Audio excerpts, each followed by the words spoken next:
तो mail order houses में क्या है वो देखिए, mail order houses are the retail outlets, ये भी रिटेल आउटलेट्स ही है, that sell their merchandise, merchandise का मतलब गुड्स, जो सामान हम लोग खरीद बेच रहे हैं उसको हम लोग क्या बोलते हैं, मर्चेंडाइज। क्लियर है, क्या बोलते हैं उसको, मर्चेंडाइज। तो मेल ऑर्डर हाउसेज में सेल दियर मर्चेंडाइज, देखिए है ना, सेल दियर मर्चेंडाइज मतलब जो हम लोग माल बेच रहे हैं वो। Generally no direct personal contact between the buyers and the seller and this type of trading, इसमें कोई डायरेक्ट कॉन्टैक्ट नहीं होता। For obtaining orders potential customers, potential customers, potential customers मतलब, पोटेंशियल का मतलब कि जो मतलब वैसा लोग जो कस्टमर बन सकते हैं, मतलब जो हमारा सामान परचेज कर सकते हैं, potential customers, potential customers are approached through the advertisements in newspaper or magazines, circulars, catalogs, samples, bills, price list sent to them by post। ठीक है, बाय पोस्ट, मेल से हम लोग उसको भेजते, इसलिए नाम है किसका, मेल ऑर्डर हाउस। ठीक है, बाय पोस्ट उसको भेजा जाता है। All the relevant information about the products such as price, features, delivery, terms of payment, ये सब उसमें एडवर्टीजमेंट में लिखा रहता है, जो प्रचार होता है उसमें सारी चीजें लिखी होती हैं। Are described in the advertisement. On receiving the orders, the items are carefully scrutinized with respect to specifications asked for by the, देखिए स्पेसिफिकेशंस, हमें किस प्रकार का माल चाहिए वो दिया रहता है। क्लियर है, ऐसे।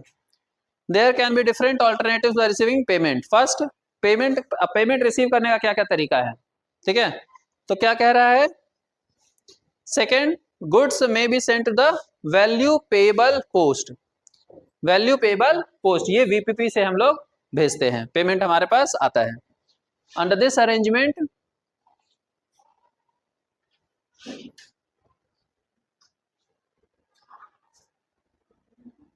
The goods are sent through post and delivered to the customers only on making full payment for the same, पूरा पैसा हमारे पास आ जाता है तो वो माल हम लोग भेजते हैं। The goods may be sent through bank, which is instructed to deliver the articles to the customer. In this arrangement, there is no risk of bad debts, क्योंकि पैसा हमें मिल जाता है आराम से, तो bad debts इसमें नहीं होता। Makes full payment, इसमें भी पैसा आपको पूरा पैसा पेमेंट करने के बाद माल भेजा जाता है। There is a need of to ensure the buyers goods are dispatched in accordance with the specification, जो उसका क्राइटेरिया है उसी हिसाब से माल भेजा जाता है। ठीक है, this type of business is not suitable for all type of products, जैसे goods are of perishable nature. Perishable in nature का मतलब क्या होता है, पेरिशेबल का मतलब क्या हो गया बताइए जरा, पेरिशेबल का मतलब क्या होगा, जो जल्दी खराब होता है, जैसे सब्जी फल वगैरह हो गया, ठीक है, तो वो इसके लिए सुटेबल नहीं है। पेरिशेबल का मतलब क्या हुआ, जो जल्दी खराब हो जाता है माल, तो वो हमारे लिए यहाँ पर सुटेबल नहीं होगा। क्लियर है, only the goods that can be graded and standardised, graded and standardised मतलब क्या हुआ कि थोड़ा स्टैंडर्ड का मतलब बढ़िया क्वालिटी का प्रोडक्ट वो हो, और ग्रेडेड मतलब क्वालिटी, ठीक है, हर प्रोडक्ट का क्वालिटी जो है वो होता है अलग अलग, तो हम लोग प्रोडक्ट की क्वालिटी के हिसाब से, ठीक है, ये थोड़ा सा खराब प्रोडक्ट है, ये उससे बेटर है, ये उससे बेटर है, ये उससे बेटर है, ये उससे बेटर है, ऐसे होता है ना वो चीज, तो ग्रेडेड हम लोग करते हैं उसको। Easily transported at low cost, क्योंकि हम लोग इसको बाई पोस्ट भेज रहे हैं, ठीक है, तो ट्रांसपोर्टेशन कॉस्ट कम पड़े, वैसा वैसा सामान हम लोग इसमें भेजने की कोशिश करते हैं। Have ready demand in the market, market में डिमांड उसका होना चाहिए। Available in large quantity through out the year, कमी नहीं होनी चाहिए कि भाई हम ऑर्डर किए और वो माल डिलीवरी नहीं कर रहा है हर समय। ऐसे जैसे मान लीजिए कि मेरे को मेमोरी कार्ड लेना था, तो मैंने आज ऑर्डर करा, कल मेरे को मेमोरी कार्ड अमेजोन से मिल गया, ठीक है, सफिशिएंट उसके पास माल अवेलेबल रहेगा तभी ना वो तुरंत डिलीवरी दे पाएगा।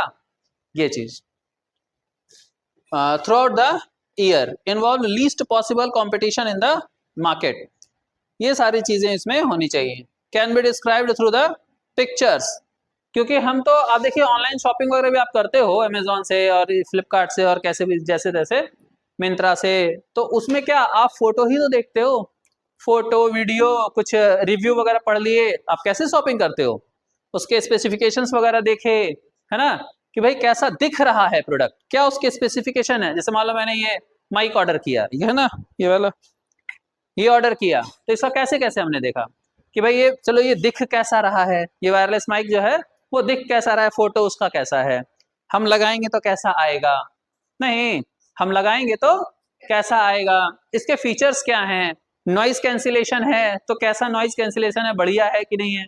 तो कल हमने जो बताया वीडियो उसमें डाल करके देखा, फिर उसको वॉच किया, तो पता चला नॉइज कैंसिलेशन तो जबरदस्त है, ठीक है, जबरदस्त नॉइज कैंसिलेशन, बड़ा अच्छा था अपना एक्सपीरियंस। तो इसको ऑर्डर कर दिया गया और उसमें काफी सारी चीजें देखी गई, नहीं उसका कैसा बैटरी लाइफ वगैरह कैसा है, चार्ज करना कितना पड़ता है नहीं पड़ता है, तो देखिए चार्ज भी आपको ज्यादा लफड़ा नहीं है, खूब आराम से चलता है। तो हम ना पिक्चर्स वगैरह देख करके, रिव्यू वगैरह देख करके, वीडियो वगैरह देख करके, तो कई बार उसमें वीडियो का भी फीडबैक डाला जाता है, कस्टमर से रिव्यू डालते हैं वीडियो बना करके, फोटो डाल करके, है ना, कमेंट करके, या कंपनी खुद ही वीडियो डालता है प्रोडक्ट का, देखा होगा आपने, है कि नहीं, बताइए, क्लियर है। चलिए फिर क्या है, another important point in this regard is mail house business cannot be successfully carried out unless education, भाई हमें पता रहेगा तब ना, एजुकेशन का मतलब क्या हो गया कि भाई वो जागरूक लोग होंगे वही सब ऐसे ऑर्डर कर सकते हैं, नहीं तो जो जो उतना जागरूक नहीं है उतना मतलब कि जैसे पुराने जमाने कुछ लोग हो गए या नए जमाने में भी जो, लेकिन उतना टेक्नोलॉजी से फ्रेंडली नहीं है, ठीक है, या भरोसा नहीं है कि पता नहीं कैसा माल भेज देगा वो, तो हम तो दुकान पे जाके ही भैया खरीदेंगे, हम क्या करेंगे, हम तो भाई साहब दुकान पे ही जाके खरीदेंगे, भाई कपड़ा लेना है तो खुद से हम हाथ में टच करके देखेंगे कपड़ा कैसा फील कर रहा है, जरा ट्राई करके देखेंगे साइज कैसा है नहीं है, फिर वो हम ले आए, मान लो वो कैसा माल भेजेगा, फोटो में पता नहीं कैसा दिखा रहा है, आए पता ना कैसा, क्लियर है, तो कंफर्टेबल हो ना हो, तो ये चीज, तो वो बहुत सारी चीजें मैटर करती हैं, तो ये भी है, that is so because only the literate people can be reached through the advertisement और other forms of written communication. Obviously advertisement कौन देखेगा, कौन पढ़ सकता है, जो पढ़ा लिखा हो वही पढ़ सकता है ना। अब हमारे दुनिया में भाई बहुत सारे ऐसी जनसंख्या है जो पढ़ी लिखी नहीं है, बहुत सारे ऐसे लोग हैं जो पढ़ लिख नहीं सकते, तो ये बिजनेस हाउस ना, मेल ऑर्डर हाउस उन लोगों के लिए है ही नहीं, क्लियर है, उन लोगों के लिए है ही नहीं, वो बेकार है, तो ये बात आपको ध्यान रखना पड़ेगा। तो इसका फायदा नुकसान देखेंगे हम लोग, क्या है, सबसे पहला फायदा क्या हमारे पास आया, लिमिटेड कैपिटल रिक्वायरमेंट, आपको 10 जगह पर दुकान खोलने की आवश्यकता नहीं है, आप एक दो जगह पर गोदाम वगैरह बना करके रखिए या कुछ एक आध ऑफिस वगैरह खोल लीजिए और उससे आप ऑल ओवर इंडिया या ऑल ओवर वर्ल्ड के डिमांड को फुलफिल कर सकते हो, नहीं आप उसको फुलफिल कर सकते हैं। तो एक तो ये हो गया क्या, लिमिटेड कैपिटल की आवश्यकता इसमें होती है। फिर और आइए देखिए जरा, एलिमिनेशन ऑफ मिडिल मैन, इसका क्या मतलब हुआ कि हम डायरेक्ट, जो सेलर है वो कस्टमर तक पहुंच रहा है, सेलर जो है वो डायरेक्ट कस्टमर तक पहुंच रहा है, तो मिडिल मैन के मतलब बीच में जो कमीशन वगैरह देना पड़ता है हमको, प्रॉफिट शेयर अगले को देना पड़ता है, वो बच जाएगा, तो कस्टमर तक सस्ता सामान पहुंच सकता है, कस्टमर तक सस्ता सामान पहुंचता है। इसलिए कई बार हम लोग देखते हैं कि ऑनलाइन जो चीज हम सामान मंगवा रहे हैं ना वो सस्ता है, और जो दुकान पे जा करके खरीद रहे हैं वो थोड़ा महंगा पड़ रहा है हमको, तो उसका एक कारण ये भी है। एब्सेंस ऑफ बैड डेट्स, अभी हमने देखा सब तो पैसा लेने के बाद हम उसको देते हैं सामान, आप कैश ऑन डिलीवरी भी करो तो आप अगर पैसा ना दो तो क्या वो आपको सामान देगा, एक तो पहली बात यह है कि हम लोग प्रीपेड कर देते हैं, नहीं ऑनलाइन पेमेंट कर दिया, ऑनलाइन गूगल पे से, फोन पे से, नेट बैंकिंग से, डेबिट कार्ड, क्रेडिट कार्ड, कैसे भी पेमेंट कर दिया और फिर माल आया। दूसरा, नहीं तो फिर आप क्या कर सकते हो, कैश ऑन डिलीवरी करते हैं, या और कई बार आप ईएमआई पे भी लेते हैं कुछ चीजें, ठीक है, तो उसमें भी फिक्स होता है कि भाई यहां से आप पेमेंट करोगे, तो बैड डेट्स के चांसेस इसमें खत्म, बैड डेट्स का कोई टेंशन ही नहीं होता। वाइड रीच, वाइड रीच का मतलब क्या हो गया, भाई आपकी दुकान कहीं भी हो सकती है, आपका ऑफिस गोडाउन कहीं भी हो सकता है, लेकिन हमारे कस्टमर्स जो हैं वो all over India, all over the world, कहीं भी है ना। आप देखिए अमेजोन, फ्लिपकार्ट, ये सब पे आप ऑर्डर प्लेस करते हो तो क्या है, कहीं से भी आपको सामान आ रहा है, कहीं पे भी बैठे आप ऑर्डर कर रहे हो और कहीं भी वो माल डिलीवर कर रहा है। ठीक है, ये चीज कन्वीनियंस। कन्वीनियंस का मतलब बहुत ही सहज है भाई। एडवर्टीजमेंट हमने पढ़ा, कंपनी ने एडवर्टीजमेंट दिया तो एडवर्टीजमेंट पढ़ा, ये स्पेसिफिकेशन है, हमने ऑर्डर प्लेस कर दिया, तो बड़ा आसानी के साथ हम लोग आराम से कर सकते हैं उसको, कहीं आने जाने का जरूरत ही नहीं है। ठीक है, अब भाई खाली फायदा तो होता नहीं है, नुकसान भी होगा इसका कुछ कुछ। तो लिमिटेशन क्या है, लैक ऑफ, हमने पहले देखा था, पर्सनल कांटेक्ट, कि भाई इसमें हम लोग बातचीत नहीं कर सकते कि भाई कौन है नहीं है। जैसे कोई दुकान में अगर हम जाएं तो वहां पर हम लोग बिल्कुल बातचीत करके सामान ऑर्डर कर सकते हैं, प्लेस कर सकते हैं कि भाई चलो कैसे दिए, है ना, ये कैसा रहेगा, जरा ट्राई करके दिखाइए, है ना, ये चीज। यहाँ पर वो चीज नहीं होता। दूसरा है हाई प्रमोशन कॉस्ट। देखिए आपको एडवर्टीजमेंट वगैरह निकालना पड़ रहा है, एडवर्टीजमेंट वगैरह निकाल करके और आपको एक एक कस्टमर तक पहुंचना पड़ रहा है। ठीक है, तो यहाँ पर एडवर्टीजमेंट का बड़ा खर्चा, सेल्स प्रमोशन जो है ना, वो उसका बड़ा खर्चा आता है। नो आफ्टर सेल सर्विस, इसमें क्या होता है कि भाई हमने माल बेच दिया, उसके बाद आफ्टर सेल सर्विस का बड़ा प्रॉब्लम है। क्लियर है, देखिए buyers and sellers may be located very far. अभी जैसे मान लो हम कोई दुकान से खरीदें, तो हम अगर मान लो कोई प्रोडक्ट हमको नहीं पसंद आया, नहीं अच्छा लगा, तो हम सीधे जाकर के उस दुकान को बोलेंगे भाई कैसा दे दियो, हैं कैसा दे दियो भाई, वापस करो इसको, दूसरा दो, पैसा वापस करो, नहीं तो या दूसरा सामान दो हमको बढ़िया वाला। और लेकिन वही अगर यहाँ पे रहेगा तो फिर आप लगे रहिए, फोन करिए, मेल करिए, है ना, बाई पोस्ट उसको रीच करने की कोशिश कीजिए, थोड़ा सा दिक्कत होता है। From each other there is no personal contact, absence of after sale service which is so important for the satisfaction of customers. भाई हमारी संतुष्टि के लिए, हमारी संतुष्टि के लिए, कस्टमर्स की सेटिस्फैक्शन के लिए आफ्टर सेल सर्विस बड़ा जरूरी है।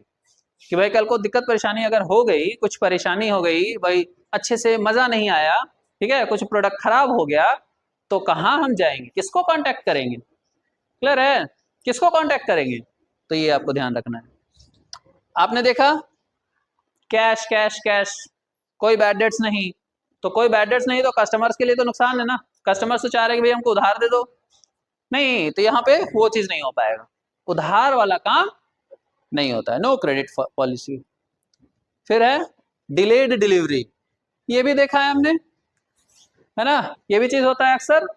क्या होता है कि डिलीवरी जो है वो डिले करता है, मतलब कि हमने आज ऑर्डर करा, और जैसे हमने अभी जस्ट एक एग्जांपल लिया कि हमने ऑर्डर करा था और कल ही आ गया वो, वाओ मजा आ गया। नहीं तो जनरली क्या होता है 3 दिन 4 दिन में देता है, नहीं 1 हफ्ते में, 10 दिन में, कई बार बहुत दूर से आ रहा होता है तो और ज्यादा टाइम लगाता है। क्लियर है, चेन्नई से आ रहा है मान लो, है ना, हैदराबाद से आ रहा है, तो वहां से चलेगा, पहले पटना आएगा, फिर पटना से गया आएगा, फिर गया से आपके यहाँ तक आएगा। तो ए सेम डे में कोई जरूरी नहीं है कि हो ही जाए, लेकिन मान लो अगर गया का ही है, पटना का ही है वो सेलर, जो प्रोडक्ट आपने ऑर्डर करा है वो पटना का ही सेलर है, तो हो सकता है नेक्स्ट डे आपको पहुंचा दे, हो सकता है सेम डे पहुंचा दे, सुबह सुबह आपने ऑर्डर करा, हो सकता है शाम में आपके पास वो प्रोडक्ट आ जाए। ऐसा फील करा है आपने कभी? ऐसा मिला है आपका कोई प्रोडक्ट? ऐसा मिला है मेरे को कि सुबह ऑर्डर करा शाम में आ गया। ठीक है, अब आज ऑर्डर करा कल, ये तो अभी का एग्जांपल हो गया मेरे साथ, अभी हमने कल ऑर्डर करा, परसों ऑर्डर करा था, कल आ गया। क्लियर है, अब ये माइक देखो ऑर्डर करा है हमने, ठीक है, और ये अब देखिए कब तक आता है, आज सुबह ऑर्डर करा है, देखते हैं कब तक आता है। वो लिखने का तो लिख देता है, लेकिन 1-2 दिन पहले भी दे देता है कई बार, वो तो डिलीवरी उसमें बता ही देता है ऑब्वियसली कि कब तक डिलीवर होगा, लेकिन उस दिन तक तो आ ही जाता है, लेकिन उससे कई बार पहले भी पहुंचा देता है। ठीक है, ये चीज है। तो डिलेड डिलीवरी भी हो सकता है। पॉसिबिलिटी ऑफ अब्यूज, कई बार होता है ना कि भाई गलत सामान दे दिया, बहुत सारा हमने देखा होगा टीवी एडवर्टीजमेंट वगैरह में, न्यूज वगैरह में, मोबाइल फोन, आईफोन ऑर्डर करा था और अंदर से ईंट निकल रहा है ना, अरे वैसे साबुन निकल रहा है, हर वैसे में ऐसे वो प्रोडक्ट है नहीं, टूटा फूटा निकल रहा है, फिर कंपनी क्लेम नहीं कर रही है, तो ये सब भी के चांसेस होते हैं। High dependence on postal services, भाई हम लोग बाई पोस्ट भेज रहे हैं, तो जो पोस्टल सर्विसेज हैं उस पर बहुत डिपेंड करता है, क्योंकि माल तो आ रहा है बाई पोस्ट ही, क्लियर है ऐसे। तो उस पे तो अगर हमारे देश में वो पोस्टल सर्विस उतना स्ट्रांग नहीं है, ठीक है, तो फिर ये बिजनेस वहां पे चलना मुश्किल है, ठीक है। चलिए और क्या है हिसाब किताब, कंज्यूमर कोऑपरेटिव स्टोर। जरा कोऑपरेटिव का मतलब बता सकते हैं आप? कोऑपरेटिव, कोऑपरेटिव का मतलब, कोऑपरेशन का मतलब जैसे होता है ना कि कोऑपरेशन, हाँ अपनी स्वेच्छा से, वॉलेंट्री। कोऑपरेटिव का मतलब, कोऑपरेटिव का मतलब होता है कोऑपरेशन, जैसे होता है ना। कोऑपरेशन का मतलब क्या होता है? कोऑपरेशन मतलब मिलजुल करके, सहयोग करके, है ना, बढ़िया से एक साथ मिलजुल करके काम करना, उसको क्या बोलते हैं? कोऑपरेटिव, ठीक है। तो ये हो गया। तो कंज्यूमर कोऑपरेटिव स्टोर, कि जिसमें हम लोग कंज्यूमर कोऑपरेटिव स्टोर की बात करें, इसमें क्या है? ऑर्गेनाइजेशन ओन्ड, मैनेज्ड और कंट्रोल्ड बाय कंज्यूमर्स देमसेल्व्स, ठीक है, उन्हीं लोगों का जो है ना वो ऑर्गेनाइजेशन बना हुआ है, क्लियर है ऐसे। The objective of such stores is to reduce the number of middleman, है ना, कि कंज्यूमर्स खुद ही एक स्टोर चला रहे हैं, और ताकि मिडिलमैन जो उसका हमें कमीशन देना पड़े वो बच जाए, तो अल्टीमेट कंज्यूमर तक जो प्रोडक्ट है वो बड़े आराम से पहुंच पाए, क्लियर है ऐसे। Who increase the cost of produce, cost of produce increase हो जाता है मिडिलमैन से। कैसे बात समझ में आई? मिडिलमैन अगर बीच में आएगा, ठीक है, तो मान लो मैन्युफैक्चरर है और उसके बाद मिडिलमैन आया और उसके बाद कंज्यूमर आ रहा है, ठीक है, तो उस मिडिलमैन को भी तो कमीशन चाहिए, मिडिलमैन को भी तो प्रॉफिट का चाहिए, तो वहां पर आपका कॉस्ट जो है ना वो बढ़ जाता है। And thereby services to the members. Cooperative store generally buy in large quantity directly from the manufacturers और होलसेलर्स। मिडिलमैन एलिमिनेटेड, तो इससे आपका good quality at cheaper rate, cheap and best सामान आपको अवेलेबल करवा दिया जाता है, ठीक है। और वो जो प्रॉफिट फिर बचता है, प्रॉफिट आपके पास ज्यादा होता है, तो उसमें क्या करते हैं वो लोग? फिर बोनस डिक्लेयर करते हैं मेंबर्स को, ठीक है, दिवाली बोनस दिया जा रहा है, न्यू ईयर बोनस दिया जा रहा है ऐसे। क्या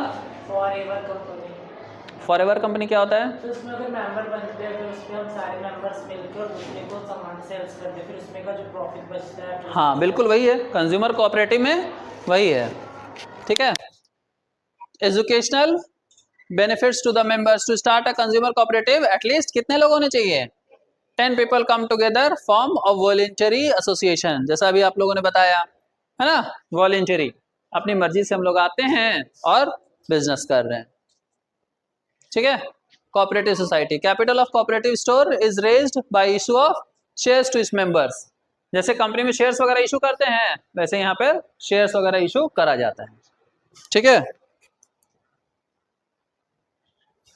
लाइबिलिटी ऑफ मेंबर्स, ये सब लिमिटेड होते हैं जितना उनका शेयर होता है। रजिस्ट्रार ऑफ कोऑपरेटिव सोसाइटी में इसको रजिस्टर कराना कंपलसरी होता है। अब इसका फायदा क्या है? किसका फायदा? हम लोग कौन सा पॉइंट पढ़ रहे हैं? हाँ, कंज्यूमर कोऑपरेटिव, तो उसका फायदा क्या है कंज्यूमर कोऑपरेटिव स्टोर का? Ease formation, ease of information, मतलब कि बड़े आसानी के साथ ही आपका क्या हो जाता है, कोऑपरेटिव सोसाइटी जो है वो फॉर्म होता है। इंफॉर्मेशन लिखा है, फॉर्मेशन होना चाहिए, ईज इन फॉर्मेशन, ठीक है, ईज इन फॉर्मेशन, मतलब इसको बनाना, इसको मतलब कि ये कंज्यूमर कोऑपरेटिव स्टोर को बनाना बड़ा आसान है। 10 लोग मिल जाएंगे, कम से कम 10 लोग जो वॉलंटरीली क्या करेंगे, मिलजुल करके अपना बिजनेस करेंगे, और उस बिजनेस का मेन मकसद क्या, प्रॉफिट कमाना नहीं होता, ये ध्यान रखिएगा। ये जो कंज्यूमर कोऑपरेटिव स्टोर है इसका मेन मकसद, प्राइमरी ऑब्जेक्टिव सिर्फ और सिर्फ अपने मेंबर्स का फायदा करना, मेंबर्स को फायदा पहुंचाना, ठीक है, सोशल बेनिफिट, सोशल कॉज के लिए हम लोग ये काम करते हैं। प्रॉफिट होगा, हम लोग प्रॉफिट करेंगे, प्रॉफिट नहीं करेंगे तो फिर सामान परचेज कैसे करेंगे, ठीक है, लेकिन प्रॉफिट कमाना मेन मकसद नहीं होगा, नहीं, प्रॉफिट कमाना मेन मकसद नहीं होगा। आ रहे हो समय ऐसे?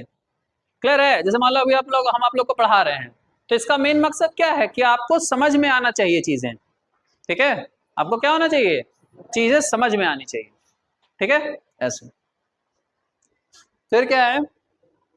Limited liability. लिमिटेड लाइबिलिटी का मतलब,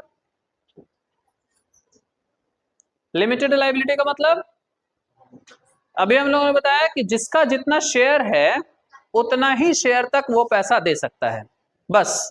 जैसे मान लीजिए किसी ने कहा गच्छा है कि हम 10,000 रुपए देंगे, तो अभी वो कोई जरूरी नहीं कि एक ही बार में 10,000 रुपए वो दे दे। 2,000 दे रहा है, 1,000 दे रहा है, 3,000 दे रहा है, फिर 4,000 दिया, ऐसे कर करके। तो उससे मान लो कि बिजनेस कभी कभी ना नुकसान होने जा रहा है। ठीक है, बिजनेस में क्या हो रहा है? लॉस हो रहा है, लॉस। अब बिजनेस को, ये जो कंज्यूमर कोऑपरेटिव सोसाइटी है, उसको कुछ चाहिए, क्या? पैसा। उसको क्या चाहिए? पैसा चाहिए। तो पैसा आपको, यही लिमिटेड लाइबिलिटी का मतलब समझिए, बड़ा इंपॉर्टेंट है, क्लास 12th में भी आपको काम देगा। क्लास 12th में भी, और इनफैक्ट आपने फॉर्मेशन ऑफ बिजनेस वाले में पढ़ा भी है। तो ये लिमिटेड लाइबिलिटी का मतलब क्या हुआ? सिर्फ प्रश्न चीज अपना घर से बेच के नहीं देना रहता, जो कंपनी के पास है हाँ, बिल्कुल सही। लाइबिलिटी का मतलब पहले क्या हुआ? लाइबिलिटी मतलब कि जो पैसा है ना, पे करना है आपको किसी को। लिमिटेड लाइबिलिटी का मतलब क्या हुआ? लिमिटेड मतलब कि जितना तय किया गया है बस उतना ही तक देना है। मान लो हमने कहा 10,000 रुपए देना है, तो कंपनी चाहिए आपको कोऑपरेटिव सोसाइटी में कितना भी लॉस हो, ठीक है, वो बंद हो जाए, उससे मतलब नहीं है। हम सिर्फ 10,000 तक ही देंगे। सपोज हमने ना 7,000 दे रखा है, हमने 7,000 दे रखा है, और अब हम उसको कितना देना है? 3,000। तो ये जो कंज्यूमर कोऑपरेटिव स्टोर है वो सिर्फ 3,000 ही हमसे मांग सकती है। ठीक है, ऐसे। लिमिटेड लायबिलिटी का मतलब ये हुआ। थर्ड पॉइंट में है डेमोक्रेटिक मैनेजमेंट। डेमोक्रेसी क्या होता है? डेमोक्रेसी, हाँ, डेमोक्रेसी का मतलब क्या हुआ कि सारे जो लोग हैं, ठीक है, उन लोगों से राय विचार करके, उन लोगों की सहमति लेकर के, मतलब उनसे पूछा जा रहा है, पोलिंग, वोटिंग कराई जाती है। डेमोक्रेसी में ये होता है ना भाई, इलेक्शन वगैरह होता है, चुनाव होता है, तो आपने देखा होगा लोग जाते हैं, वोट डालते हैं कि भाई ये नेता चुनेंगे हम, वो नेता चुनेंगे हम, ये चीज। तो डेमोक्रेसी, डेमोक्रेटिक मैनेजमेंट, तो मैनेजमेंट में भी डेमोक्रेसी है, मतलब सभी से वोट लेकर के कोई विचार रखा जाएगा। कोई डिसीजन लेना है तो वो डिसीजन कैसे बनाया जाएगा? डिसीजन लिया जाएगा सभी से पूछकर। 1 पर्सन 1 वोट, पर पर्सन वोट करने का अधिकार है उनको, और जिसका बहुमत होगा वही चीज किया जाएगा। क्लियर है? डेमोक्रेसी में यही चीज होता है ना, जो डेमोक्रेसी मान लो हमने वोटिंग कराया, ठीक है, तो जिसका वोट ज्यादा आएगा वही डिसीजन लिया जाएगा। ठीक है, डेमोक्रेटिकली।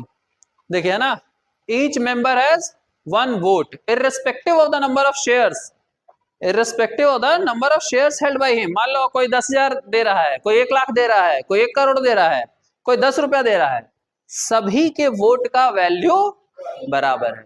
जैसे आप डेमोक्रेसी में देखिए, कोई भी मतलब कि कोई भिखारी भी है और कोई एकदम करोड़पति आदमी है, सभी लोग वोट में एक ही बार बटन दबा सकते हैं। ये है डेमोक्रेसी, सभी लोग एक ही बार बटन दबा सकते हैं बस। नहीं, चाहे आप कितना भी करोड़पति अरबपति रहिए, चाहे हम एकदम कंगाल रहें। फोर्थ पॉइंट क्या है हमारे पास? Lower prices. लोअर प्राइसेस का मतलब, अब इसमें जैसे मैंने देखा मिडिल मैन हट गया, तो आपका दाम जो है वो क्या हो जाएगा? कम हो जाएगा। देखिए, एलिमिनेशन ऑफ मिडिल मैन के कारण दाम हमारा क्या होता है? कम हो जाता है। Cash sales. कैश सेल्स का मतलब कि जो आपका माल है वो हम लोग कैश पे बेच रहे हैं, तो इससे क्या हो जाएगा? बैड डेट्स का भी लॉस नहीं होने जा रहा है। क्लियर है? कैश बेसिस हम लोग बेच रहे हैं। तो लिमिटेड वर्किंग कैपिटल भी आपको क्या है? वर्किंग कैपिटल का मतलब क्या होता है? वर्किंग कैपिटल का मतलब बताइए, किसी को पता है वर्किंग कैपिटल का मतलब? सर जो रोज हमारा खर्चा, हाँ, जो डे टू डे वर्किंग के लिए हमें पैसा जरूरत होता है, ठीक है, उस, हाँ, जैसे लेबर वगैरह का आपको खर्चा है, रॉ मटेरियल्स वगैरह खरीदना है ना, ये सब चीजें।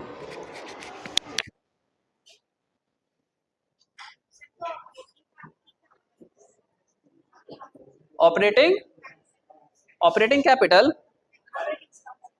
ऑपरेटिंग स्टॉक, वही स्टॉक जो हमारे पास चाहिए डे टू डे वर्किंग के लिए, जितना माल हमें चाहिए बेचने के लिए कि भाई वो माल हमारा कमे नहीं, ठीक है। लिमिटेशन, अच्छा लिमिटेशन के पहले भी और को पॉइंट है, हाँ, कन्वीनियंट लोकेशन।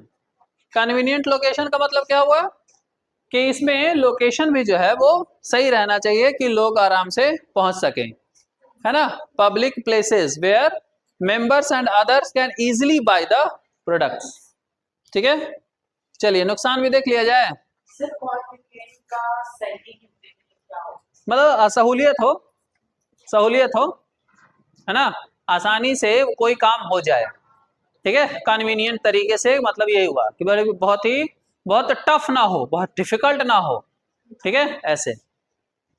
लिमिटेशंस, क्या क्या नुकसान है, लैक ऑफ इनिशिएटिव, ठीक है। तो जो मेंबर्स वगैरह जैसे भी काम कर रहे हैं उसी हिसाब से आपको काम करना चाहिए। देखिए इसमें एक पॉइंट है, lack of sufficient initiative and motivation among the members, क्योंकि इसमें हम लोगों ने क्या कहा आपको कि बहुत लिमिटेड सारी चीजें हैं, ठीक है, कैपिटल वगैरह लिमिटेड है इसमें, और आप अगर मान लीजिए 1 करोड़ भी कंट्रीब्यूट किया है और कोई 1000 कंट्रीब्यूट किया, मेंबर्स वॉलंटरीली इसमें जुड़ रहे हैं, बहुत ध्यान से देखिएगा, मेंबर्स इसमें वॉलंटरीली जुड़ रहे हैं, ठीक है, जिसके पास वो समाज सेवा स्वेच्छा भाव ऐसा होगा वही लोग जुड़ेंगे इससे। तो आप अगर 1 करोड़ भी पैसा लगा रहे हो या कोई 1000 लगा रहा है तो दोनों का 1 पर्सन 1 वोट ही है।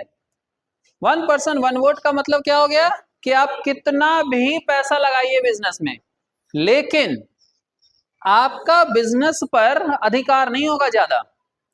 आप 1 करोड़ भी लगाएंगे ना तो आप उतना ही पावरफुल रहेंगे जितना 1000 लगा रहा है वो। तो इससे जो 1 करोड़ लगा रहा है वो तो भैया डिमोटिवेटेड होगा ना, लगेगा यार इतना पैसा भी लगाएं और मेरा, इसीलिए जो बहुत ज्यादा पैसे वाले होते हैं वो ज्यादा पैसा लगाते नहीं इसमें, वो इससे नहीं जुड़ते कोऑपरेटिव सोसाइटी से, ठीक है। ये चीज वो फिर भाई उतना पैसा हम कंपनी में ना लगा दे प्रॉफिट कमाने के लिए, ऐसा। तो इसीलिए इसको देखिए वॉलेंटरी एसोसिएशन कहा गया, और हमने कहा आपको कि इसमें मेन मोटिव प्रॉफिट कमाना नहीं है ना, ऐसे ये चीज है। शॉर्टेज ऑफ फंड्स होगा ही भाई, होगा ही भाई, लिमिटेड कैपिटल है इसमें, बहुत ज्यादा आपको हम पावर दे नहीं रहे, बहुत ज्यादा डिसीजन मेकिंग पावर आपको दे नहीं रहे, चाहे आप कितना पैसा लगाइए। तो हम क्यों लगाएं उतना पैसा सोसाइटी में, हम क्यों लगाएं इतना कोऑपरेटिव में, कंज्यूमर कोऑपरेटिव में, ठीक है। तो इसलिए थोड़ा कम ही फंड इसमें रहता है। लैक ऑफ पैट्रोनेज, तो जो मेंबर्स वगैरह होते हैं ना उसके साथ क्या दिक्कत हो जाता है कि members generally cooperative society generally do not patronize themselves regularly, as a result the stores are not able to operate successfully। Patronise का, भैया पैट्रोनाइज का मतलब क्या हो गया कि बहुत ज्यादा वो चीजें लगा करके इसमें काम भी नहीं करते हैं, ठीक है भाई, समाज सेवा है, जितना हो सकता है उतना हम लोग करते हैं नहीं, ये चीज। लैक ऑफ बिजनेस ट्रेनिंग, इसमें बहुत ज्यादा एमबीए वगैरह क्वालिफाई किए IIM से एमबीए के वाले लोग नहीं होते, उन लोगों को करोड़ों का पैकेज चाहिए, हमारे पास उतना फंड ही नहीं है। बस हमारे कहाँ पे दिक्कत आ रही है, हमारे पास उतना फंड ही नहीं है कि हम उतना दे पाए आपको, हम जितना है पैसा उतनी में ही जितना हायर कर सकते हैं उतना करते हैं बस, या खुद ही अपना हम लोग बिजनेस चलाते हैं, जितना अपना बुद्धि काम करता है उतना, ठीक है ऐसे। सुपर मार्केट्स, ठीक है, अभी एक और आ गया आपके पास सुपर मार्केट। ये सुपर मार्केट क्या है, large retailing business unit selling wide variety of consumer goods on the basis of low price appeal, wide variety, है ना, assortment of and self service, heavy emphasis on merchandising appeal. तो ये super market फिर से वही बात है, बहुत सारे सामान इसमें रहते हैं जो बेचा जाता है। Goods traded are generally food products, other low priced branded and widely used consumer products, grocery, utensils, clothes, वही सब सारा सामान इसमें आपको मिलता है, हाउस होल्ड गुड्स, मेडिसिन, सब कुछ, ठीक है ऐसे। जैसे डिपार्टमेंटल स्टोर में सारा सामान मिल रहा था ना, वैसे ही supermarkets are generally situated, इसको हम लोग एक बार देख लेते हैं, generally situated at the main shopping centres, goods are kept on the racks with clearly labelled price, ठीक है। अभी हम लोग इसको पहले देख लेते हैं, है ना। रैक्स और quality tax in such stores, वो जनरली क्या होता है, डिपार्टमेंटल स्टोर्स बहुत लार्ज स्केल पे रहता है, बहुत बड़े बड़े उसमें सब कुछ बने होते हैं, और सुपरमार्केट में सारा सामान वगैरह होता है लेकिन उस लार्ज स्केल पे नहीं होता। ठीक है, the consumers move into the store, pick up goods of their requirements, bring them into the cash counter, make payment and take home the delivery. ठीक है, खुद जाते हैं, सामान वामान अपना चुनते हैं, पेमेंट करते हैं कैश काउंटर पे और लेके घर चले जाते हैं। ठीक है, ऐसे supermarkets are organised departmental basis where customers can buy various types of goods under one roof. However, compared to the departmental stores, लीजिए आप जो सवाल पूछ रहे थे उसका जवाब भी दे रहा है। ठीक है, as compared to departmental stores, these markets do not offer certain services जैसे free home delivery, credit facilities and also do not appoint sales person। नहीं, खुद जाइए, खुद देखिए, लीजिए और भाग जाइए। To convenience the customers about the quality of the products, convince the some of the important characteristics of supermarket। Clear है? तो मतलब ये सुपरमार्केट में उस कोई सेल्स पर्सन वगैरह और ऐसे आपको कन्विंस करने के लिए नहीं बैठाया हुआ है। अब इस सुपरमार्केट का फीचर क्या हो गया, complete line of food items, groceries in addition to non food items, ये सभी रखता है वो लोग। Buyers can purchase different products as per their requirements under one roof, ये होता है उसका फीचर। सेल्फ सर्विस होता है इसमें, सेल्स पर्सन क्या बोला, सेल्स पर्सन नहीं होता, सेल्फ सर्विस होता है आपका। Price of the products are generally lower, नहीं आपको सस्ता सस्ता सामान इसमें दिया जाता है। अब लोग फायदा नुकसान भी देख लेंगे।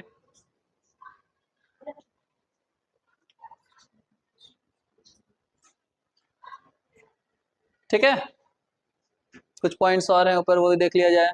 The goods are sold on cash basis only, supermarkets are generally located at the central location to secure high turnover, कि ज्यादा माल बिके इसलिए सेंट्रल लोकेशन में होता है। ठीक है, फायदा क्या है इसका बताइए जरा, इसका फायदा क्या क्या है। तो वन रूफ और लो कॉस्ट, एक ही छत के नीचे सारा सामान मिल जा रहा है। ठीक है, एक ही छत के नीचे सारा सामान मिल जा रहा है और सस्ता सामान मिल जा रहा है। सेंट्रल लोकेशन, सेंट्रल लोकेशन मतलब क्या है, जहां पर हार्ट ऑफ द सिटी, एकदम सेंटर ऑफ द सिटी में जो है, जहां पर लोग काफी फुटफॉल्स ज्यादा हैं, भीड़ ज्यादा आती है, लोग ज्यादा इकट्ठा हो रहे हैं वहां पे, वो चीज। ठीक है, देखिए located in the heart of the city, easily accessible है। ठीक है, वाइड सिलेक्शन, बहुत सारा सामान भी रखता है। देखिए डिफरेंट डिजाइन, कलर, भाई ये डिजाइन का नहीं दूसरा डिजाइन का दिखाइए, तो वो आपको वहां पर सब डिस्प्ले करके लगा हुआ है। कोई सेल्स पर्सन है नहीं, आपको जाइए देखिए। कैश है तो बैड डेट्स होगा नहीं। Benefits of being large scale, वो इकोनॉमीज ऑफ स्केल हमने बताया था, है कि नहीं, बता सकते हैं कोई इकोनॉमीज ऑफ स्केल। ये लीजिए, हमने आपको आपके लिए ऑन कर दिया माइक। इकोनॉमीज ऑफ स्केल बताइए क्या होता है इकोनॉमीज ऑफ स्केल। हाँ, हम लोगों ने बताया था स्केल मतलब लार्ज स्केल पे खरीदने पर आपको सस्ता पड़ता है वो चीज। ठीक है, लार्ज स्केल पे करने पर वो आपको क्या पड़ता है, थोड़ा सस्ता पड़ता है सामान। अब इसका नुकसान भी देख लिया जाए लगे हाथ, है ना। और कितना बचा हुआ इस चैप्टर में, इस चैप्टर में भी और भी बचा हुआ है। अच्छा हाँ, जीएसटी भी एक है, चलिए कोई नहीं, लिमिटेशन करके हम लोग इसको छोड़ देंगे। ठीक है, फिर नेक्स्ट क्लास में करेंगे। नो क्रेडिट, नहीं, एक तरफ फायदा है तो एक तरफ नुकसान भी है कि उधार वगैरह इसमें नहीं होता। नो पर्सनल अटेंशन, कोई सेल्समैन ही नहीं दिया हमने, कोई सेल्स पर्सन रखा नहीं आपको, है ना, सेल्स पर्सन रखते हैं तब ना पर्सनल कॉन्टैक्ट वगैरह होता, कुछ नहीं है। मिस हैंडलिंग ऑफ गुड्स, खुद ही लेना है, खुद ही उठाना है। अब पता चला हम कोई सामान यहाँ से उठाए, पसंद नहीं आया, वहां रख दिए, होता है ना भाई। फर्स्ट फ्लोर से कोई सामान उठाए, हो सकता है उसको सेकंड फ्लोर में डाल दिया, तो उसके बाद फोर्थ फ्लोर में चले गए, वो सामान वहां पहुंचा दिए, वहीं पे छोड़ दिया, नहीं नहीं नहीं पसंद आया, अरे ये क्या ले ली है, छी रखो फेंको, वहीं पे छोड़ दिए। ठीक है, बच्चा को साथ में ले गए हैं, बच्चा अपना घूमते घूमते घूमते वो वाला खिलौना उठा लिया, वो वाला टॉफी उठा लिया। ठीक है, और फिर उठा के अपना घूम रहा है, लेके जा रहा है, और जब पता चला लास्ट में, अरे ये क्या तुम लेकर के घूम रहा है, ये कहाँ से उठा लिया, रखो, और वहीं पे कहीं पे भी रख दिए। उतना खोजने थोड़ा ना जाएंगे कहाँ से उठाया कहाँ रखे, तो ये मिस हैंडलिंग का भी लफड़ा हो सकता है, ठीक है ना, केयरलेसली सेल्फ को मैनेज किया जा रहा है। हाई ओवरहेड एक्सपेंसेस, फिर से वही बात है, जहां पर आप बड़ा लार्ज स्केल पे कोई काम कर रहे हो तो खर्चा भी ज्यादा होना ही obviously. Huge capital requirements, obviously पैसा भी आपको ज्यादा लगेगा। ठीक है प्रियांशु, शुरू करें, चलिए। तो अब आइए देखिए वेंडिंग मशीन्स। वेंडिंग मशीन क्या होता है, वेंडर क्या होता है, वेंडर, वेंडर आपने कई बार सुना होगा, वेंडर क्या होता है, जो सामान बेचता है, जो सेलर होता है, ठीक है, उसको बोलते हैं वेंडर। जैसे मान लीजिए हमारे गली दुकान में कोई आया है ना, गली में कोई रोड पे कोई सामान बेच रहा है तो उसको क्या बोलते हैं, वेंडर। अब ये मशीन वो काम कर रहा है, वेंडिंग मशीन उसी को बोल रहे हैं, वो मशीन जो बेच रहा है, ठीक है, मतलब आप मशीन से कुछ चीजें ले रहे हैं। जैसे एग्जांपल, आपने मशीन से कुछ चीजें ली हैं, जैसे आप, पैसा से हाँ पैसा, एक तो एटीएम मशीन ही हो गया, एक आप वो स्टेशन पे अगर गए होगे तो वेइंग मशीन जो होता है उसमें सिक्का डालिएगा ना, चढ़ जाइएगा, तो उसमें वो आपको वेट करके एक देता है, टिकट जैसा देगा आपका वेइंग मशीन। क्लियर है। कई बार आप पैसा उसमें डालिए, सिक्का डालिए, तो आपको वो क्या कहते हैं, कोल्ड ड्रिंक वगैरह देता है, ठीक है, ऑटोमेटिक वैसे ही लगा हुआ है, आप उसमें पैसा डालिएगा और आपको वो मिल जाएगा। क्लियर है। ऐसे चाय वगैरह देखिए, चाय वगैरह का वो उसमें फीड करता है, टक टक टक टक बटन दबाता है और उतना आपको रखिएगा, वो एक कप चाय भर जाएगा, फिर अपने आप बंद हो जाएगा। पेट्रोल वगैरह भी वैसे ही होता है आपका, लेकिन पेट्रोल वगैरह में जनरली होता है कि वहां पे एक आदमी होता है ना वो करने के लिए। ये सब वेंडिंग मशीन का मतलब कि जो आपको पैसा डालिए और तुरंत हो जाए। तो हम लोग देखिए क्या होता है, newest revolution in the marketing methods, coin operated. देखिए क्या बोला जा रहा है, सिक्का उसमें डालिएगा और आपको, है ना, पानी एक बॉटल भर के दे देगा, ठीक है, ऐसे।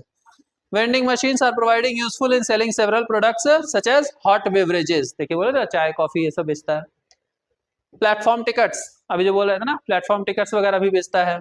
मिल्क, दूध वगैरह, कि भाई 1 लीटर दूध है तो उसमें डाले 1 लीटर दूध निकाल करके फिर वो अपने आप बंद हो जाएगा, 2 लीटर फीड करेंगे 2 लीटर डालेगा और अपने आप बंद हो जाएगा, ऐसे। सॉफ्ट ड्रिंक्स, ठीक है, आपने एडवर्टीजमेंट वगैरह देखा भी होगा कि एक छोटा सा बच्चा जाता है और उसमें डालता है कॉइन, एक केन निकलता है, फिर एक डालता है, फिर एक और केन निकलता है, ठीक है, वो दोनों केन पे ऐसे चढ़ जाता है और फिर तीसरा कॉइन डालता है, एक और केन निकलता है, फिर वो वाला लेके घर चल जाता है, ठीक है। ये कोका कोला का एडवर्टीजमेंट पर पेप्सी ने एडवर्टीजमेंट निकाला था कि 2 ठो कोका कोला निकाला और उस पर चढ़ गया और आराम से फिर पेप्सी वाला निकाला और फिर लेकर वो घर गया। मतलब कि आपने देखा नहीं एडवर्टीजमेंट वाला, नहीं देखा होगा तो ध्यान नहीं दिया होगा आपने। क्लियर है। ऐसे चॉकलेट्स, न्यूज़पेपर्स एक्सेट्रा, तो वो डिपेंड कर रहा है आपके शहर पे कि आपका शहर कितना एडवांस्ड है, वो मशीन उसमें वहां पर है नहीं है, इसलिए आपने देखा है कोई नहीं देखा है, ऐसे। हाँ कुछ चीजें बताते रहे, वो आपके टाउन पे डिपेंड कर रहा है। क्लियर है। जैसे प्लेटफॉर्म टिकट वगैरह आपने देखा है, पानी का बॉटल भरता है मशीन से, वो देखा है आपने, ये तो यही लगा हुआ है, ये सब तो गया में ही लगा हुआ है। हाँ ये सब तो गया में ही लगा, वो भी नहीं देख रहे हैं आप, तो फिर क्या बात करोगे आप। क्लियर है। तो उसको देखिए, पता चल जाएगा आपको, नहीं तो थोड़ा यूट्यूब सर्च वगैरह कीजिएगा। नहीं जैसे एक तो मेरा चैनल सब्सक्राइब करने का एक काम है आपको, ठीक है, मेरा चैनल सब्सक्राइब कर दिया आपने, लाइक कर दिया, शेयर कर दिया, ठीक है, और भी चैनल देख करके ये सब भी देखिएगा कि कैसे कैसे हो रहा है। नहीं, apart from some of the products mention here, the latest,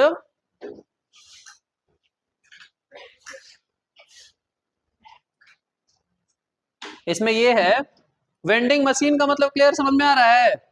vendor का मतलब क्या हुआ कि जो, हाँ सामान वगैरह जो बेच रहा है उसको हम लोग बोलते हैं वेंडर। तो वही काम मशीन कर रहा है। ये देखिए एटीएम आ गया, एटीएम का फुल फॉर्म क्या होता है, हाँ ऑटोमेटेड टेलर मशीन्स।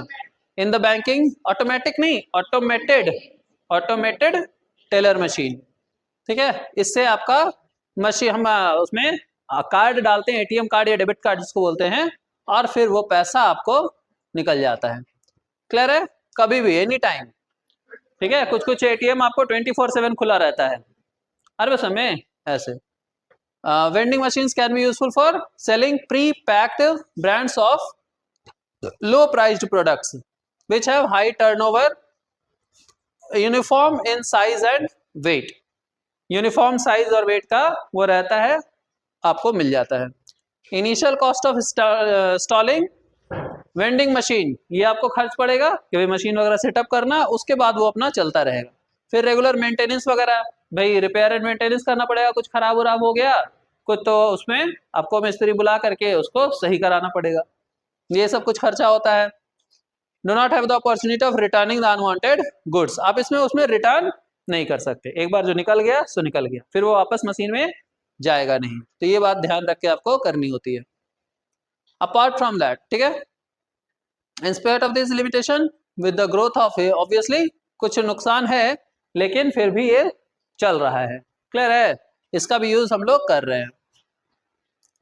फिर आइए गुड्स एंड सर्विसेज टैक्स, ये क्या होता है, जीएसटी, इसको हम लोग प्यार से क्या बोलते हैं, जीएसटी, क्लियर है, one nation one tax, one nation one tax, and wanting a unified market in order to ensure smooth flow of goods across the country implemented the goods and services tax from 1st July 2017, ठीक है, कितना साल पहले, अभी चल रहा है 2026, कितना साल पहले इंप्लीमेंट हुआ है ना। Also aims to makes life easier manufacturers, producers, investors, consumers, इन सब को के लिए आपको फायदा हुआ, ठीक है। This system is regarded as the most revolutionising tax reforms in the Indian taxation history. तो इसमें बेसिकली होता क्या है कि जो टैक्स है वो डेस्टिनेशन बेस्ड होता है, मतलब जहां पर आपका प्रोडक्ट है उसी पर लगाया जा रहा है। ये देखिए, GST is a destination based single tax on the supply of goods and services from the manufacturer to the consumer and has replaced multiple indirect taxes, ये इसका बहुत बड़ा फीचर है ना। Multiple indirect taxes, sales tax होता था, service tax होता था, वो सबको हटा कर करके वैट होता था, वो सबको हटा के जीएसटी लगाया गया, एक टैक्स, इसलिए नाम इसका क्या है, वन नेशन वन टैक्स। क्या बोला जा रहा है इसको, one nation one tax, levied by the central and state governments, hereby thereby converting the country into a unified market, ठीक है। among other benefits GST is expected to improve the ease of doing business, ease of doing business, कि काम करने में हमको आसानी रहे, क्योंकि हमारे पास ऑलरेडी बहुत सारा काम है, तो ये टैक्स वगैरह का पोर्शन कम से कम हल्का फुल्का रहे, आसानी के साथ जो हम लोग हैंडल कर सकें। इन tax complications reduce tax burden bye eliminating tax on tax, clear है।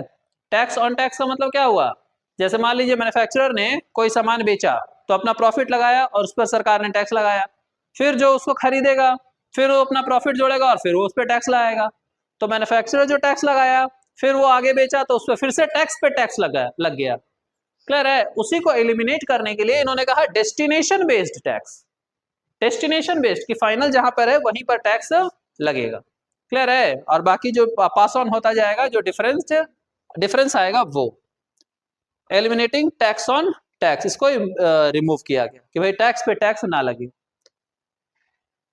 Mitigate tax evasion, mitigate tax evasion का मतलब कि टैक्स की चोरी, इवेजन मतलब टैक्स इवेजन का मतलब क्या, टैक्स इवेजन का मतलब कि टैक्स की चोरी को कम किया जाए, मिटिगेट मतलब कम करना, मिटिगेट मतलब कम करना, ठीक है। broaden the organized segment of the economy and boost tax revenues, the GST has replaced, देखिए 17 indirect taxes है ना, 8 सेंट्रल, क्लियर है, और 9 ये इनडायरेक्ट टैक्स है। डायरेक्ट टैक्स जो इनकम टैक्स हम लोग देते हैं कि हम इनकम कमा रहे हैं, नहीं देखिए बड़ा अच्छा सवाल पूछा है, डायरेक्ट टैक्स इनडायरेक्ट टैक्स क्या होता है, क्लियर है।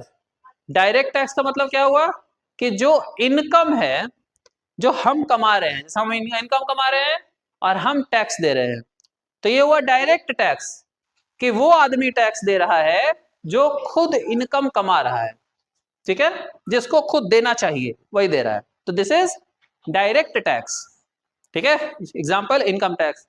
अब आइए इनडायरेक्ट टैक्स में, जैसे आप कोई सामान खरीदे, ठीक है, आप कोई मान लो कि आपने 10 रुपए का बिस्किट ही खरीदा, अब उसमें 10 रुपए आपने दुकानदार को दिया, उसमें आपने पढ़ते होगे हमेशा लिखा रहता है इंक्लूसिव ऑफ ऑल टैक्सेस, 10 रुपया under bracket inclusive of all taxes.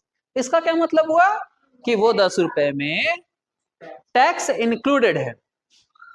ठीक है, इसका मतलब क्या हुआ, आप जो दुकानदार को 10 रुपए दे रहे हो, कितना रुपए दे रहे हैं, हम जो 10 रुपए दे रहे हैं वो 10 रुपया में टैक्स भी इंक्लूडेड है। अब वो दुकानदार मान लो 1 रुपया टैक्स है, तो 10 रुपया पूरा का पूरा वो अपने पास नहीं रख सकता, वो 9 रुपया अपने पास रखेगा और 1 रुपया सरकार को, गवर्नमेंट को जमा करेगा। ठीक है, तो इसका क्या मतलब हुआ कि ये 10 रुपया उसको दिया कौन, हमने दिया, और वो दुकानदार सरकार को जमा कर रहा है। तो यानी कि indirectly we are depositing tax to the government through the shopkeeper. बताइए आई बस हमें, तो इसीलिए इसको इनडायरेक्ट टैक्स बोला जा रहा है। क्लियर है? ऐसे तो 8 सेंट्रल और 9 स्टेट लेवल टैक्स जो था, जो हम लोग वैट बोल रहे हैं ना, वो स्टेट लेवल होता है, तो पहले होता था, और जो सेल्स टैक्स होता था वो सेंट्रल लेवल पे होता था। तो अब वो वैसे कर करके बहुत सारे टैक्सेस को हटाया गया। 23 सेस होता था, वो सबको हटाया गया, eliminating the need for filling multiple returns. Sales tax return अलग भरना पड़ता था, वैट रिटर्न अलग भरना पड़ता था, सर्विस टैक्स रिटर्न अलग भरना पड़ता था। ठीक है, पहले जब सीए करते थे ना हम, तो ये सब हम लोगों ने करा हुआ है, सब जाकर के दिल्ली में हम लोगों ने वो करा है, आर्टिकलशिप वगैरह किया था, तो वहां पर हम लोग ये काम करते थे। बड़ा बड़ा फॉर्म होता था इसके लिए जो है ना, वो बड़ा बड़ा फॉर्म होता था, वो सब भरना होता था, और ऑफलाइन वो सब जमा कराना होता था। Sales tax return, VAT return, है ना, सर्विस टैक्स रिटर्न, ये सब जमा करके हम लोग को काम करना पड़ता था। ठीक है, अब तो सब कुछ ऑनलाइन हो गया है, और जीएसटी वगैरह आ गया, तो वो सब भी क्लियर हो गया। Eliminating the need for filing multiple returns, assessment, rationalizing the tax treatment of goods and services along with the supply chain of products to consumers। ठीक है, जीएसटी comprises of, ये आपने ऑलरेडी ऐसे उसमें अकाउंटेंसी में करा हुआ भी है नहीं, सीजीएसटी जीएसटी जब intra state sale of goods और परचेज ऑफ गुड्स होता है। इंट्रा स्टेट मतलब है ना, same within the same state, same state के अंदर ही अगर क्या हो, सेल परचेज हो, तो उसको बोलते हैं, वहां पर हम लोग इंट्रा स्टेट बोलते हैं, और यहाँ पर सीजीएसटी एसजीएसटी लगता है। और जब इंटर स्टेट होता है तब आईजीएसटी लगता है। ठीक है, ऐसे प्रीवियसली हाँ क्या, तो वो तो एक्सपोर्ट इंपोर्ट हो गया। ठीक है, सेंट्रल सेल्स गवर्नमेंट स्पेशली, है ना, CGST plus SGST charge on each state of value addition. यही इसका देखिए खास बात है कि जितना वैल्यू एडिशन हो रहा है ना, उस पर खाली टैक्स लगता है। तो टैक्स ऑन टैक्स वाला हिसाब किताब खत्म हो गया, इसीलिए कि पहले जो टैक्स लग गया ना, अब उस पर टैक्स नहीं लगेगा। अब जो उसमें आप वैल्यू एडिशन कर रहे हो, सिर्फ उस पर टैक्स लगेगा, क्योंकि उस पर पहले लगा नहीं था। वैल्यू एडिशन का मतलब, जैसे मान लो आपने 10 रुपए का कोई सामान खरीदा, उसमें 2 रुपए और खर्चा किया और 12 रुपए का हो गया, तो 10 रुपए पे टैक्स ऑलरेडी लग चुका है, उस पर नहीं लगेगा। अब वैल्यू एडिशन जो 2 रुपए है, उस पर टैक्स लगेगा। क्लियर है ये चीज? तो ये सिंप्लीफाई करा है इसने। The supplier offsets the levy on inputs. ये देखिए, offsets the levy on inputs का मतलब यही हुआ कि इनपुट्स जो 10 रुपए का था ना, उस पर जो टैक्स लगा, वो हम उसको सेट ऑफ कर सकते हैं। Previous stage of value chain of tax credit mechanism. The last dealer in the supply chain passes on the added value GST to the consumer, making GST a destination based consumption tax। Clear है कि जो extra value added हो रहा है उसी पे खाली लगेगा। ठीक है, उसी पे लगेगा, तो इसीलिए इसको हम लोग डेस्टिनेशन बेस्ड बोल रहे हैं, destination based consumption tax. The provision of availing input credit. Clear है?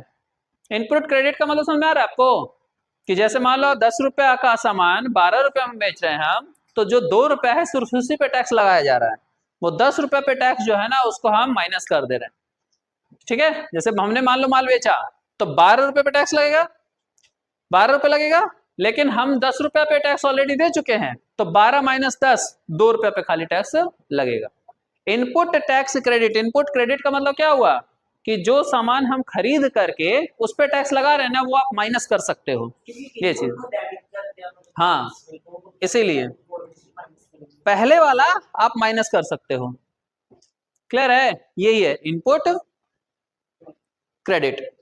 Each state value chain helps in avoiding the cascading effect tax on tax, है ना। ये tax on tax cascading effect जो है under GST, इसी को खत्म किया गया।